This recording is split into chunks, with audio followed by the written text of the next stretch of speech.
Crags, the red lights are on and they go out for a 15-minute race here at Croft, and it's Ben Short that immediately dives into the lead of the race. Then Jordan Johnson in second. It looks like Oak Richardson there in the blue car is in third position at the moment. Ian Tomlinson fourth as they turn their way through Clairvaux Corner for the first time.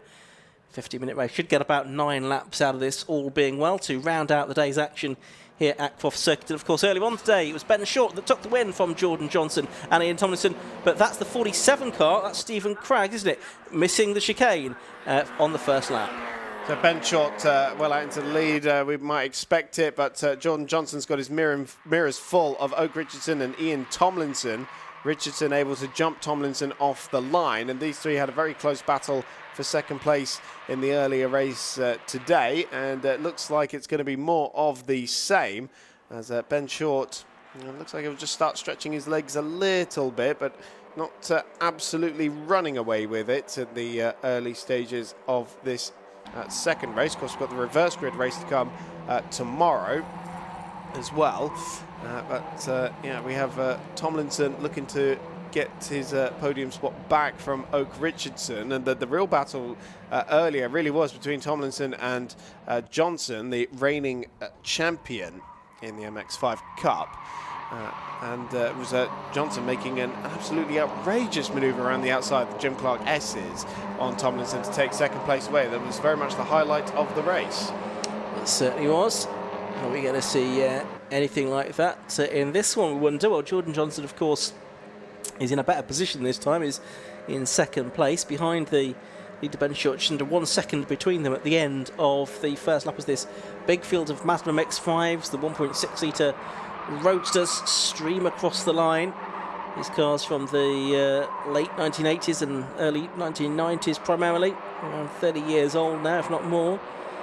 Nico Favreau in the 46 car in 15th position, just behind Samuel Gormat in 128, and just ahead of James Winstanley, 111, who again has made a good start to this race. Of course, this time starting on row 8 of the grid rather than at the back as he had to do earlier on with that diff issue in qualifying. We've got the 25 leading pack of cars. That's David Williams in 8th position, that is closely being followed by the 32 of Jake Micklewright. But we see that trio of cars fighting over second place, making their way through the Jim Clark S's. Still absolutely nose to tail to nose for that battle. Let's see if Ben Short manages to extend his advantage a little bit more on this lap, because he absolutely romped away with it in the earlier race. And there's Matthew Hallam in 5th position, ahead of Michael Pearce. Just trying to make out which of these. It's very hard with this low sun at the moment. Not only is it cooking my back, but it is also making it very hard to identify the cars. We'll sort the air conditioning out for tomorrow, Chris, I promise. So we'll. It's not even that hot. It's literally just my back that needs some sort of fan at the moment. But Ben Short, the start of lap 3, extending his advantage to 1.6 seconds. Still Jordan Johnson to Oak Richardson to Ian Tomlinson in that battle for 2nd, 3rd and 4th. No big manoeuvres being made between those 3 cars just yet. And then we've got a bit of a gap, about 1.7 seconds back to Matt Hallam and Michael Pearce and Stephen Craggs, who are in the middle of their own battle. But we've got a spinner there for Oak Richardson from 3rd position. And, it looks like the 17 Michael Pearce might have gone off in sympathy as well. But Oak Richardson, we heard a big squeal of tyres and suddenly a puff of smoke, and he's had a big problem down at the chicane. Yep, so Oak getting himself back into the race. But, yeah, a bit of drama for him, and also Mickey Pearce, as I'm sure he's probably nicknamed by his mates, gets involved in that as well. But both are able to continue. Michael Pearce in number 70. Was in 6th position, but will have dropped a few places further back now as a result of that incident down there at the chicane. There's the 22 car, that's Adrian Johnson, and also drama as 21 forcing his way through there. That's Matt Pennefather Neal. He's a bit further back than he ought to have been, really, because he started on row 4 of the grid, and he's in about 11th or 12th place now, I think, something like that. Just behind Johnson, so I think 12th place, ahead of Martin Vernon, possibly. Just wonder if what that's done for the battle between Jordan Johnson and Ian Tomlinson. Of course, they were the main aggressors in the earlier race. And yeah, there is a bit of a gap now. I'm sure Tomlinson would have had to have taken avoiding action when Richardson spun. Meanwhile, Ben Short's done fastest lap of the race, 140.36. So still some 9/10 of a second away. We've got slippery surface flag down at the chicane where Richardson spun. Yeah. Are those two tracks connected? Possibly so. Cause or effect? Yeah. I'm going to go for the spin being the result of the oil being down. That's the 111 car. Mega move by James Wynne Stanley at Hawthorn. Absolutely. That'll be clipped up for 750 Motorclub social media feeds for years to come, no doubt. But no, James Wynne Stanley goes through to 16th position, that would have been. So he's having a good afternoon's racing, good evening's racing.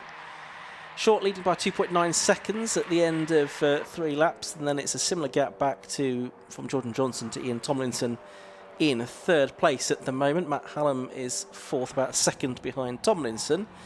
We're watching this battle for 9th, 10th and 11th. It's Adrian Chief Johnson, it's the 99 car of Martin Vernon, and it is the 21 car of Matt Father Neil. And they've got a bit of a gap back to Samuel Gorma, who I think is in 12th place.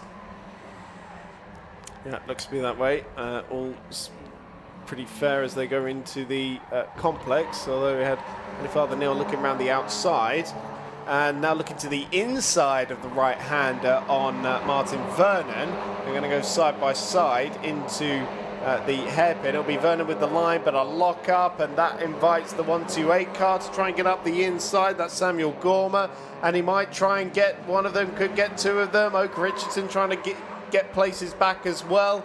Got an absolute pack of cars heading down the front straight at the moment, and somehow in all of that, very few positions actually ended up changing. But now on the inside, the 21 of Pettyfather Neil and Oak Richardson meeting the gravel there on the exit of Clairvaux against the 128. That's Gorma, but slaps him back on the inside of the chicane and picks up a spot. I think that is 12th position he should have just got himself back up into. Yeah, it's probably, he would hope, going to be a result that he will drop at the end of the season. The drivers can drop their 3 worst scores at the end of the year. It's the individual races, isn't it? It's not just like a whole meeting's worth, isn't it? Yeah, so it's the individual race that they can drop 3 of those during the course of the year. So if you maybe can't do all of the events, that can work out for you. Or if you just have a few bad results, and I'm sure that Oak will be hoping to more often than not finish inside certainly the top 10. So 3 seconds now is Ben Short's advantage, and a bit of a squabble here between Gorman and Pearce. Of course, Pearce also had a moment at the chicane, gets a nudge from behind from Shea Pearce. So they a little bit of a bumper-to-bumper action in the lower end of the field. But yeah, of course, Michael Pearce also on the recovery drive after that moment at the chicane with Oak Richardson. And they're having a bit of a score. Gorman really got it sideways on the exit of the hairpin. And he's about to go over the line in 14th place now. Oak Richardson looking to the inside of Martin Vernon, and that is a very slow-moving Adrian Johnson for some reason. Yeah, maybe a mistake with the gear selection or something like that. The way he just dropped a couple of places and then seems to be back up to speed again now. Slightly odd little moment, but no lasting harm done other than the loss of a couple of places. He'll live to fight another day, that's for sure. He does. And of course, Sudden Jordan well up the order in 2nd place, and 4 seconds or so behind Ben Short. Let's see if Oak Richardson can get a run here at Martin Vernon. It'll be to put him on the fringes of the top 10. Problems for the 95 of Andy Barley, unfortunately. And now this is his return to Mark 1 MX5 racing, although he did make a wildcard appearance in the championship at the end of last year, didn't he? He did, So yeah, and went well in the earlier race too, actually, but obviously not well with the Mint Alloys sponsored car.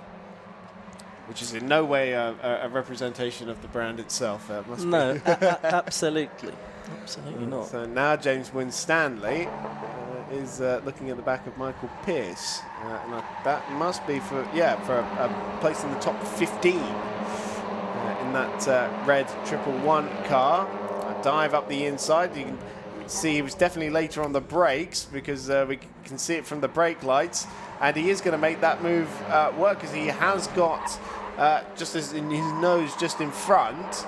If this were a drag to the finish line, it would be very tight indeed, but he has managed to do it. And I will say, don't often see moves on the inside of that hairpin work because of just the nature of that hairpin. But good job, James. Well, that's another clip for the social media. Absolutely, a veritable highlights reel. So up into 15th place he has gone. 4 minutes of the race left to go. We're not seeing much of what's going on at the front because, frankly, Ben Short is 5.2 seconds clear of Jordan Johnson. Ian Tomlinson's another 2.6 seconds behind him, so it's not very close, really, out front. Much more interesting battles going on further down the field. I mean, look at it. There's about 8 or 9 cars together in one shot there. What's not to like about the lower reaches of the Mazda MX5 field? Certainly. It's very enjoyable to watch. Oh, no! Is that more problems for Oak Richardson? Yeah. Going off at just before Barncroft, wasn't it? Out of the Jim Clark S's. It's a very odd, unusual place. So he must have just sensed a problem with the car. Oh, and a moment there for Matt Pennefather-Neal as well. Yeah, gathered it up very nicely, but a little bit of rally crossing there. And Martin Vernon fancies the outside of the complex. But very difficult to try and make a move there work. They can try the outside to then turn into the inside, the second part of the complex, but that didn't quite pay off. 3 minutes left on the clock, and they go through the hairpin, and Martin Vernon practically pushing Pennefather-Neal through the corner. Yep, and that's in the lower reaches of the top 10, that battle. 9th and 10th. Yeah, if they're going to go over the line now, we've got 1, 2, 3, 4, 5, 6, 7, 8, 9 cars in the train behind them as well, something like that. Big group of cars. There's Nico Favo getting ahead of Adrian Johnson now up into 11th, and who's just behind is that? Yeah, it's the 128 car, isn't it, of Gorma. So Johnson's definitely back up to speed after what we theorised might have been a gear selection moment at Clairvaux earlier on. Race leader Ben Short into traffic, but a 5.7 second cushion. This is getting very busy into Tower Bend with 3 wide. Gorma is squeezed into the middle of it, and Favo ends up facing the grass. And well, one driver didn't seem to be too pleased with that because they had their hand up out of the cockpit. Such was their despite yellow flags being waved at the exit of the Jim Clark S's because of Oak Richardson's car, which I imagine is still in a less than ideal spot. Yeah. And then green flags waving by the time they get to Barcroft. Yes, the car's out of view of our cameras, isn't it? But a little bit exposed maybe, nevertheless, to the drivers heading up towards Sunny, I suppose. So a minute or so left to go. Short leading by 6.5 seconds now from Johnson and Tomlinson. We did catch a glimpse of Short a moment ago, but we've gone back to this battle a bit further back with Adrian Johnson at the head of this group of cars, and James Winstanley also getting himself involved again, just behind Gorma. We're going to come up to the line. I think we're possibly already on the last lap, are we? We've had 8 yet. So I think this is the last lap. It is the last lap. Yeah, last lap board is out. So Ben Short's got a second win potentially wrapped up in the bag. There's Jordan Johnson. There's the back marker car, which is Stuart Dowson, number 63. Just passed by Ian Tomlinson in 3rd place. Yeah. Ben Short doing what he does best, and that is wringing the neck of a Mark 1 Mazda MX5, isn't it? And it almost doesn't even matter what guise it's in as well, because there was the BS Motorsport Club Enduro version of the MX5, which was turbocharged, which he was able to go fairly gun-ho in as well. No, he's certainly a driver who can really push on when he wants to. He can adapt his style to suit the situation. Here's an example of that. Just showing off at this point, isn't he, really? Yeah. Through the hairpin, he's going to come for the final time. So he won by 2.5 seconds earlier on. It's going to be a much larger winning margin this time. Showboating on his way out of the hairpin. Ben Short comes up to the line. He takes the checkered flag and wins round 2 of the Massimo Tyres 5 Club MX5 Cup.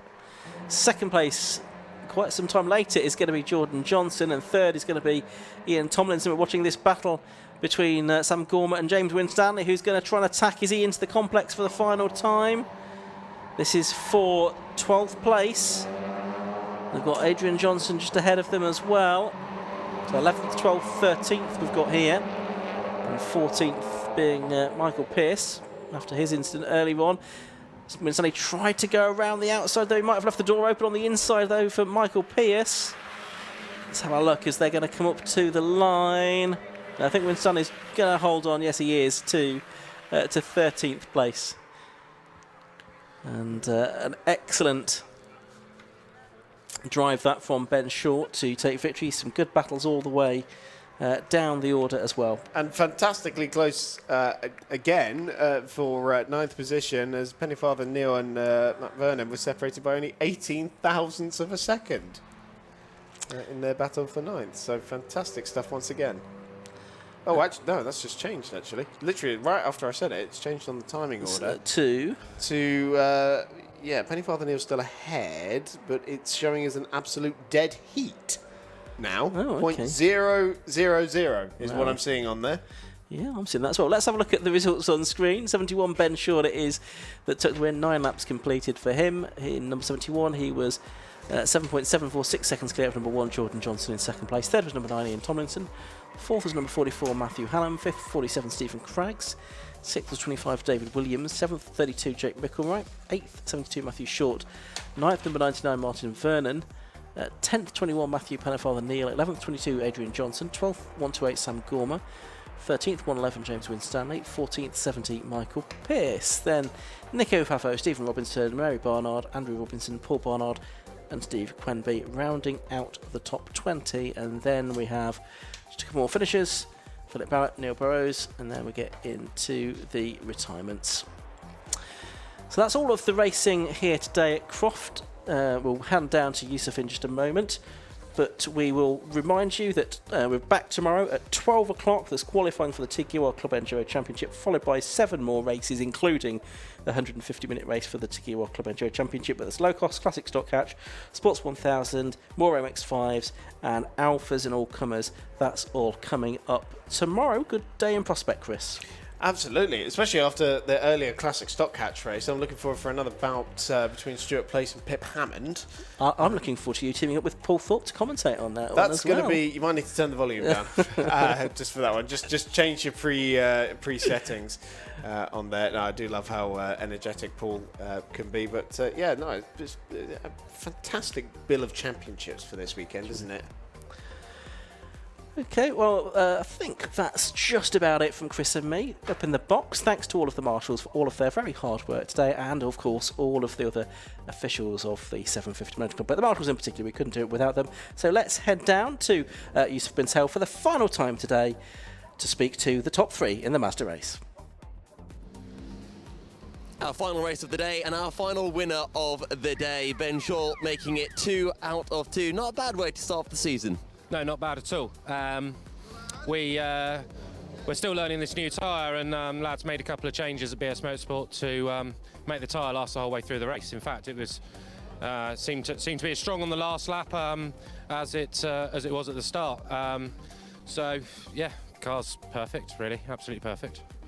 Well, improving on improvements, really.